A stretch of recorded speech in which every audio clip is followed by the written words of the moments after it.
কি আজকে এত সন্ধ্যাবেলা শুট করার রিজন কি বল? কারণ আমার অনেক অনেক কাজ জমে গেছে আর হচ্ছে আমার এটা না বলি ইটস মি না, ইটস আবি হামিম। না ইটস মি, ইটস আবি হামিম। পরীক্ষা বাদ দিয়ে এখানে কি করতেছিস? পরীক্ষা নাই আমার, তাই না যা তো আমি ক্লোজ করে দিই। পোড়া কপাল, এখানে যখন আসি তখনই পোড়া কপাল হয়। এই অলওয়েজ আমি ক্যামেরা অন করে আপনি খাড়াই থাকি আর ওই কিছু বলে না নে। আসসালামু আলাইকুম এভরিওয়ান, সবাই কেমন আছেন? আশা করি সবাই অনেক ভালো আছেন। আমি আল্লাহর রহমতে এখন অনেকটাই সুস্থ। তো এই ভিডিওটা ছিল আমার অসুস্থ হওয়ার আগের। যখন আমি ভিডিওটা করি তখন আমি অনেক সিক ছিলাম, বাট যেহেতু এইটা আমার একটা প্রমোশনের শুটের ড্রেস ছিল, সো আমাকে বের হতেই হইতো। তাই আমি কোথায় যাব না যাব চিন্তা করতেছিলাম, আর বাসা থেকে বের হতে হতে অনেক লেট করে ফেলছি। তাই আমার কাছে বেস্ট অপশন মনে হলো ক্যাম্পাস। তাই আমি ক্যাম্পাসে চলে গেলাম সরাসরি। আর ক্যাম্পাস যাওয়ার আগে আরাফকে বলেছিলাম ও ফ্রি আছে কিনা। ও বললো যে ও ক্যাম্পাসে অলরেডি ওর একটা মডেলে শুট করতেছে, আমি চাইলে আসতে পারি। দেন হচ্ছে আমি যাই, যাওয়ার পর সাথে একটু কথা বলি। ওর যেহেতু সামনে ফাইনাল এক্সাম, সো ও অনেক বিজি হয়ে যাবে, তাই সবকিছু মাথায় রেখে আমার আজকে বের হওয়া। তারপরে ওকে দিয়ে আমি কিছু ছবি তুলিয়ে নেই আর হচ্ছে কিছু ভিডিও ক্লিপও নিয়ে নেই। আর আজকে আমাকে কেমন লাগতেছে অবশ্যই কিন্তু জানাতে ভুলবা না। তার সাথে আমার পেজে লাইক ফলো এবং শেয়ার করে দাও। আজকে এত সন্ধ্যাবেলা শুট করার রিজন কি বল? কারণ আমার অনেক অনেক কাজ জমে গেছে আর হচ্ছে আমার এটা না বলি খুব রাশ টাইম চলতেছে, তাই সন্ধ্যাবেলায় বের হয়ে গেছে। আর এসে দেখি উনি আরেকটা মডেলের কাজ করলো, এখন আমারটা ঢুনা। এটা সুন্দর না? ফুল চুরি করছে। এটা আমি সবসময় করি, বাইরে গেলে আমি ফুল চুরি করি। এটা আমার আগের থেকে তোর ওয়েভার কাটা, তোর ওয়েভার কাটে দিব। না এটা আমি দেখে নাই, কেউ দেখে নাই। এই যে এখানে দেখছি, ক্যামেরায় দেখে নাই, কেউ দেখে নাই।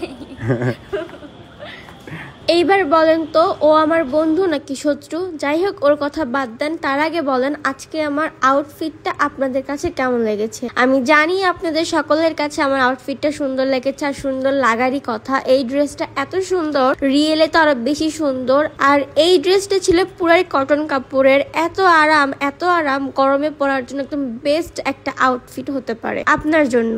এইবার চলেন বলে দেই এই ড্রেসটা আপনারা কোথায় পাবেন। এই ড্রেসটা আপনারা পেয়ে যাবেন এনজে ফ্যাশনে। আমি তাদের পেজটা আমার ক্যাপশনে মেনশন করে দিব। ইটস মি না, ইটস আবি হামিম। না ইটস মি, ইটস আবি হামিম। তুই কে? তুই আর বলস নাই আমার কথা মনে না কেন? কে আপনি? এটা আমার ফ্রেন্ড না, শত্রু। আমি এটা ছিঁড়ছি, আমাকে থ্রেট দিচ্ছে। তুই গাছে ফুল ছিঁড়বি কেন? আবার সন্ধ্যার সময়, এখন রাত, সন্ধ্যা না। আমি ছিঁড়ি নাই। এদিকে আমি কপি করতেছি ফোন টু ফোন ছবি। অধর আগ্রহ নিয়ে বসে আছি মডেলের শুট দেখার জন্য।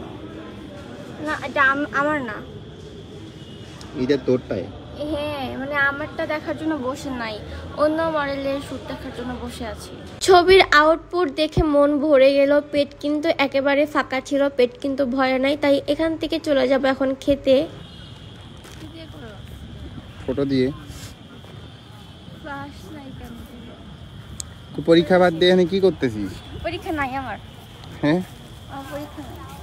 বলেন তো এখন কেমন লাগে? এমনিতে পেটে ক্ষুধা, তার উপরে শরীর অসুস্থ, এর উপরে শুট করে আরো ক্ষুধা লাগছে। তার মধ্যে যদি এখন এক্সামের কথা বলে, কার মাথা ঠিক থাকে? হুদাই টেনশন দেয় আমাকে। তারপরে অনেক বকবক করে হাঁটাহাঁটি করে চলে আসলাম খাইতে, কারণ খাইতে হবে, পেট একেবারে ফাঁকা। আর এমনিতেও আরাফ আমাকে পেটুক বানাই দিছে, সবসময় বলে আমি নাকি অনেক বেশি পেটু। আর গাইস, আমার ভয়েসটা একটু অ্যাভয়েড করো তোমরা, কারণ আমার গলাটা ভেঙে গেছে, তো আমার গলার টোনটা পারফেক্ট আসবে এটা কখনোই না।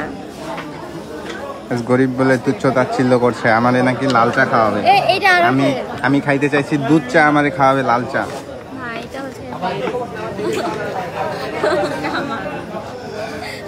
দেখছেন, আমি আজকে খাওয়াইনি দেখে আমারে লাল চা দিছে, ওরা দুধ চা খাইতেছে। এই চাটার মধ্যে এই চিনি ছাড়া দিলে আরো বেশি মজা। এটা কিন্তু 5 টাকার চা, আর ওগুলা কিন্তু 30 টাকা করে। কি অপমানটা নাই করলো আমারে। 5 টাকার চা না নাই ক্যাম্পাসে থাকতেই পারে মানুষ। দেখছেন খাইছে, কিন্তু আমি এইটার অপেক্ষায় ছিলাম। 30 টাকা চা খায় নিল কিরে? এটা তো আমি চেক করার জন্য রিফাদেরটা নিলাম। রিফাত আমারটা খাচ্ছে। ঠিক আছে রিফাত ভাই, রিফাত আমার লাল চা দিয়ে যা। এদিকে কেউ নাই, লাল চা দিয়ে যা। এদিকে কেউ নাই, দেখবেন গাই। আর শুনেন, ও কিন্তু ঠিকই অফ ক্যামেরায় দুধ চাটাই খাইছে। আর বলে না যেখানে বাঘের ভয় সেখানে সন্ধ্যা হয়, আমার ঠান্ডার মধ্যে আমি খাইছিলাম এই শেকটা। তারপরে তো মাশাআল্লাহ পোড়া কপাল, এখানে যখন আসি তখনই পোড়া কপাল হয়। আর ফার্স্টটা ট্রাই করব। আমি তো সেদিন ট্রাই করছি। আজকে কোন একটা হাতুড়ি আছে, চল হাতুড়ি মারি। আমারে বলতেছে মারতে, কিন্তু আমার তো গায়ে শক্তি নাই। আজকে একটা বক্সিং দিবে আর হাইস্ট স্কোর করবে হচ্ছে 500, এর উপরে না। আমার আগের বার উঠছে কত, 859 না 69। হ্যাঁ, আমি আর কিছু বলতে চাচ্ছি না, মুখ ছুটাইও না। ওটা তুমি একবার আজকে বেশি উঠবে না সেটা আমি জানি, কারণ আজকে আমার শরীর দুর্বল, খাওয়া দাওয়া নাই। ওই পাশে একটা আছে, ওইটাও আজকে দেখবো কত। ওইটা বেশি তুলতে পারবো। ওইটা কত তুলতে পারবো? ওইটা তো 800+ ইজিলি তুলবো। বলছে না স্কোরগুলা, এগুলা হচ্ছে ভিডিও করার সময় দেখবো কত তুলে।